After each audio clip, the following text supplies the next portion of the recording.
ఈ వారంలో మీన రాశి వారికి 6వ స్థానంలో కేతు యోగిస్తున్నారు, 2వ స్థానంలో శుక్రుడు యోగిస్తున్నారు. 2 గ్రహాలు మాత్రమే యోగిస్తున్న మిగతా గ్రహాలు వ్యతిరేకత ఫలితాలు ఉన్నాయి. నవధాన్యాలు బ్రాహ్మణుడికి దానం చేయండి. ఏలినాటి శని ఉన్నది, శివుడిని అభిషేకం చేయించండి.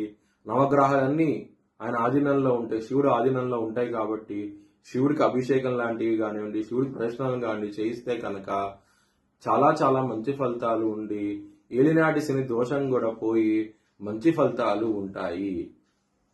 మంగళవారం రోజున ముఖ్యమైన పనులు స్టార్ట్ చేస్తే ఖచ్చితంగా విజయం సాధిస్తారు.